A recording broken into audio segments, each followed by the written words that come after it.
Di narasi DL, setiap kisah adalah potongan misteri yang mungkin pernah terjadi atau mungkin sedang terjadi di antara kita. Jadi sebelum cerita ini dimulai, pastikan kalian berada di tempat yang nyaman karena kisah malam ini mungkin akan membuat kalian melihat malam dengan cara yang berbeda.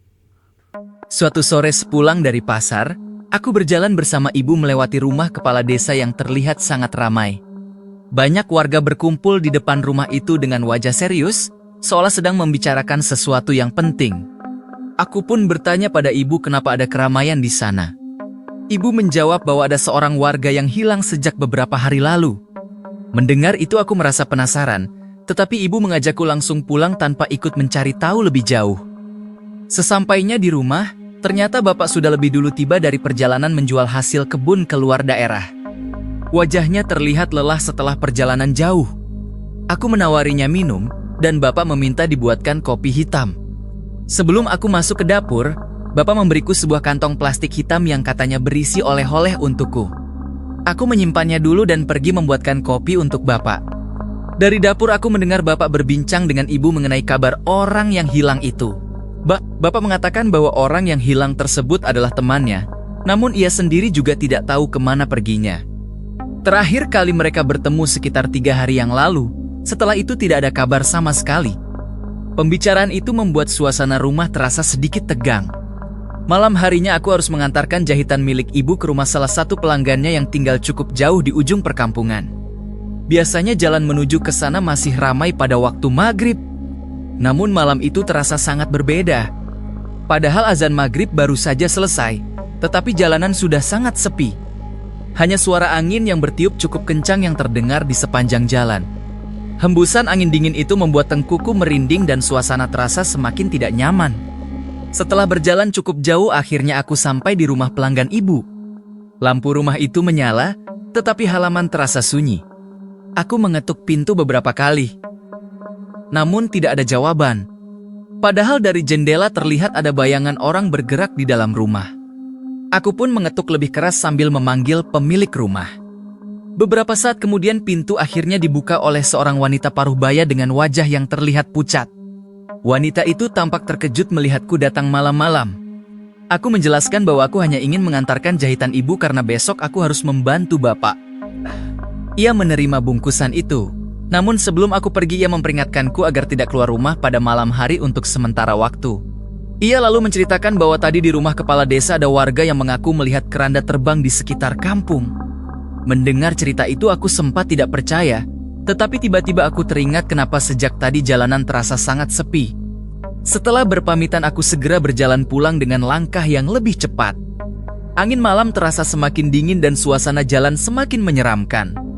Saat hampir sampai di sebuah persimpangan, aku melihat bayangan besar bergerak di kejauhan.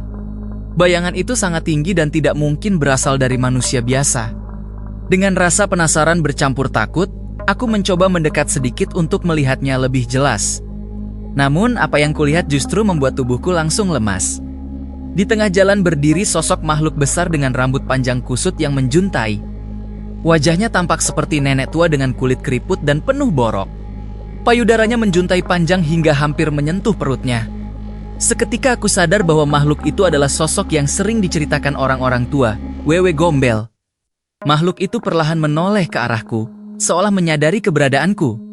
Saat matanya menatapku, tubuhku langsung gemetar hebat. Ia mulai berjalan mendekat dengan langkah pelan namun pasti.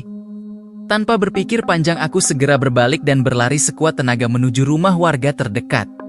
Aku mengetuk pintu sambil berteriak meminta tolong, tetapi tidak ada satupun yang berani membuka pintu. Ketakutan membuatku terus berlari tanpa berani menoleh ke belakang. Akhirnya aku sampai di rumah dan membuka pintu dengan tergesa sebelum jatuh terduduk di lantai. Ibu yang melihat keadaanku langsung menghampiri dan menanyakan apa yang terjadi. Dengan napas terengga aku mengatakan bahwa aku baru saja melihat Wewe Gombel di jalan. Ibu sempat membuka pintu untuk memastikan keadaan di luar, tetapi ia tidak melihat apapun. Meski begitu, ia menyuruhku minum teh hangat dan segera mandi agar tidak ada hal buruk yang menempel padaku. Saat berada di kamar, aku teringat kantong plastik dari bapak yang belum kubuka. Ketika kubuka, ternyata di dalamnya terdapat sebuah selendang hijau yang sangat indah dengan serat kain yang halus. Aku merasa senang melihatnya dan langsung mencoba mengenakannya. Namun entah mengapa saat selendang itu menyentuh kulitku, ada perasaan aneh yang tidak bisa dijelaskan. Malam itu aku tidur lebih cepat karena merasa sangat lelah. Namun dalam tidurku aku mengalami mimpi yang sangat menyeramkan. Aku melihat banyak sekali ular merayap mendekat dari segala arah. Ular-ular itu mengelilingi tubuhku dan melilitku satu persatu. Aku mencoba berteriak meminta tolong, tetapi tidak ada suara yang keluar. Salah satu ular bahkan mengangkat kepalanya dan bersiap menyerang tepat di depan wajahku. Tiba-tiba aku terbangun karena mendengar suara ibu memanggil namaku. Ternyata semua itu hanya mimpi buruk, tetapi rasa takutnya masih terasa nyata. Aku memeluk ibu beberapa saat sampai perasaanku sedikit tenang. Ibu lalu menyuruhku mengambil minum di dapur agar mimpiku tidak kembali. Saat berjalan menuju dapur, tiba-tiba terdengar suara ketukan pelan di pintu rumah. Awalnya aku mengabaikannya karena mengira hanya suara angin. Namun beberapa saat kemudian ketukan itu terdengar lagi. Kali ini lebih keras dan seperti seseorang yang sedang marah. Bapak dan ibu yang terbangun karena suara itu langsung berjalan menuju pintu untuk membukanya. Aku teringat cerita tentang keranda terbang yang diceritakan warga tadi. Dengan panik aku berteriak agar mereka tidak membuka pintu. Namun semuanya sudah terlambat. Bapak sudah membuka pintu rumah. Angin dingin langsung masuk ke dalam ruangan dan lampu rumah tiba-tiba berkedip tidak beraturan. Saat itulah kami melihat sesuatu yang berdiri di belakang kami. Sosok perempuan tua dengan tubuh penuh borok, rambut panjang kusut, dan payudara yang menjuntai. Makhluk yang sama yang kulihat di jalan tadi. Wewe Gombel itu kini berdiri di dalam rumah kami. Melihat makhluk itu berdiri di dalam rumah membuat tubuh kami semua seakan membeku. Wajah bapak dan ibu langsung pucat. Aku sendiri tidak mampu berkata apa-apa karena rasa takut yang luar biasa. Makhluk itu perlahan melangkah mendekati kami dengan gerakan yang aneh, seolah tubuhnya sangat berat namun tetap bisa bergerak dengan cepat. Bau busuk yang sangat menyengat langsung memenuhi ruangan ketika ia semakin dekat. Aku refleks mengambil apa saja yang bisa kurai di sekitar, lalu melemparkannya ke arah makhluk itu. Namun semua benda yang kulempar seolah tidak berarti apa-apa. Makhluk itu bahkan tidak bergeming sedikit pun. Tatapannya tetap tertuju kepadaku dengan mata yang kosong namun menakutkan. Tiba-tiba bapak menarik lenganku dan mencoba menjauhkanku dari makhluk itu. Namun makhluk itu justru menerjang bapak dengan gerakan yang sangat cepat. Kami semua terkejut ketika tubuh bapak terseret beberapa langkah ke arah pintu rumah yang masih terbuka. Angin malam berhembus semakin kencang dari luar. Pintu rumah terbuka lebar seolah ada sesuatu yang menariknya dari luar. Ketika aku melihat keluar, jantungku hampir berhenti berdetak. Di depan rumah kami, melayang sebuah keranda mayat. Keranda itu tidak menyentuh tanah sedikit pun. Ia melayang perlahan di udara, bergerak maju mundur seperti mengikuti hembusan angin. Di sekitar keranda itu berdiri beberapa sosok gelap yang sulit terlihat jelas. Wewe Gombel yang berada di dalam rumah segera menyeret bapak ke arah keranda itu. Bapak berusaha melawan dan berteriak meminta tolong. Aku dan ibu mencoba menarik tubuh bapak agar tidak dibawa pergi. Tetapi tenaga kami sama sekali tidak sebanding dengan kekuatan makhluk itu. Dengan sekali tarikan kuat, makhluk itu berhasil menarik bapak keluar rumah. Tubuh bapak kemudian diangkat dan dimasukkan ke dalam keranda yang melayang di udara. Aku berteriak histeris melihat kejadian itu. Namun teriakan kami tidak menghentikan apapun. Makhluk-makhluk itu mulai bergerak menjauh dari rumah kami bersama keranda yang membawa bapak. Dengan nekat aku mencoba mengejar mereka keluar rumah. Namun saat kakiku melangkah ke halaman, aku langsung berhenti. Apa yang kulihat di luar jauh lebih mengerikan. Di sekitar rumah kami berdiri puluhan pocong. Mereka semua berdiri diam dengan wajah yang tidak jelas bentuknya. Beberapa kain kafan mereka bahkan terlihat bergerak seperti ada sesuatu yang merayap di dalamnya. Saat aku memperhatikan lebih dekat, aku melihat ular kecil melingkari tubuh pocong-pocong itu.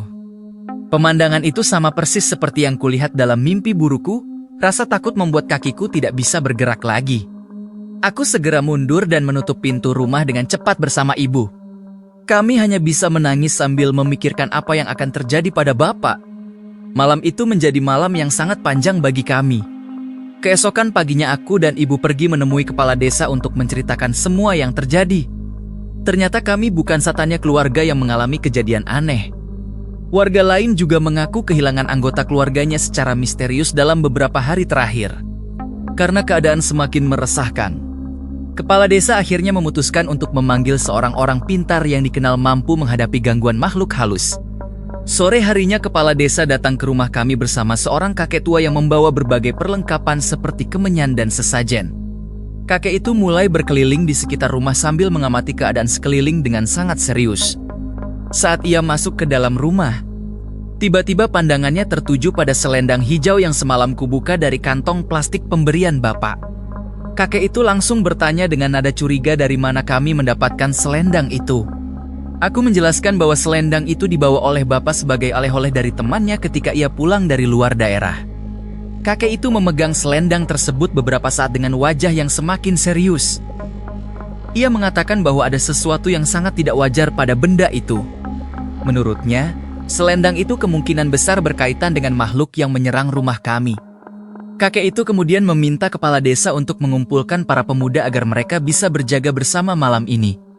Ia mengatakan bahwa Meklek itu harus dihadapi secara langsung jika ingin mengetahui apa yang sebenarnya mereka inginkan.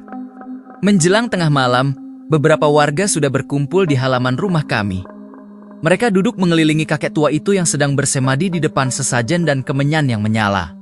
Suasana malam terasa sangat mencekam. Tidak ada satupun orang yang berani berbicara keras. Beberapa pemuda mulai bertanya apakah makhluk itu benar-benar akan datang. Namun kakek itu berkata dengan tenang bahwa ia tidak menunggu mereka datang, melainkan memanggil mereka. Beberapa saat kemudian kakek itu membuka mata dan berkata dengan suara pelan bahwa mereka sudah berada di sekitar kami. Awalnya para warga tidak melihat apa-apa. Namun ketika kakek itu menyalakan obor yang dibawanya, bayangan-bayangan mulai terlihat di kegelapan. Puluhan pocong berdiri mengelilingi halaman rumah kami. Para pemuda yang melihatnya langsung mundur dengan wajah ketakutan. Tidak lama kemudian, dari balik kumpulan pocong itu muncul kembali keranda yang melayang di udara. Di belakangnya terlihat sosok besar yang sangat kami kenali. Wewe Gombel yang membawa Bapak semalam. Makhluk-makhluk itu mengeluarkan suara berisik yang sangat aneh. Suara itu membuat bulu kuduk semua orang yang mendengarnya langsung berdiri. Kakek tua itu kemudian maju beberapa langkah sambil membawa selendang hijau di tangannya. Ia berkata bahwa benda ini akan dikembalikan kepada pemiliknya, tetapi mereka harus mengembalikan semua orang yang telah mereka bawa. Untuk sesaat suasana menjadi hening. Namun tiba-tiba salah satu makhluk berkerudung hitam muncul dari belakang keranda dan mendekati kakek tua itu. Makhluk itu mengambil selendang hijau dari tangan kakek tersebut. Semua orang berharap setelah selendang itu diberikan, makhluk-makhluk itu akan pergi dan mengembalikan orang-orang yang hilang, namun yang terjadi justru sebaliknya. Makhluk berkerudung hitam itu tiba menyerang kakek tua tersebut dengan sangat ganas. Pertarungan yang terjadi membuat semua warga panik. Kakek itu mencoba melawan dengan membaca mantra, tetapi jumlah makhluk yang datang terlalu banyak. Akhirnya warga yang ketakutan berlari masuk ke dalam rumah dan menutup pintu secepat mungkin.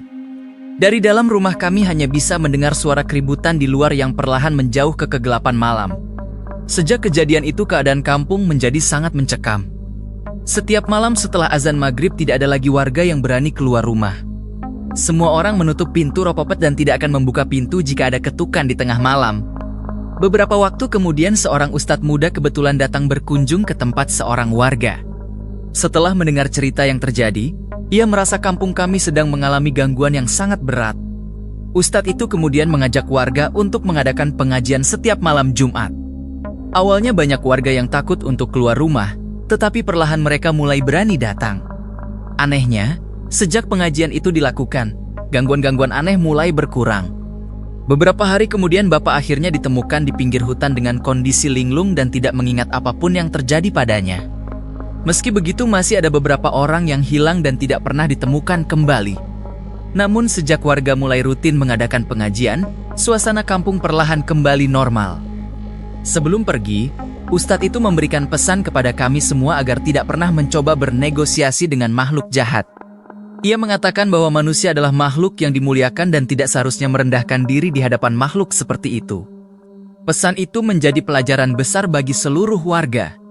Sejak saat itu kami terus menjaga kegiatan pengajian di kampung, agar kejadian mengerikan seperti malam itu tidak pernah terjadi lagi.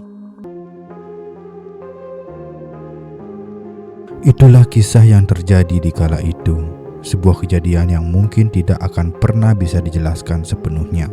Dunia ini menyimpan banyak misteri, dan sebagian di antaranya mungkin belum pernah kalian dengar.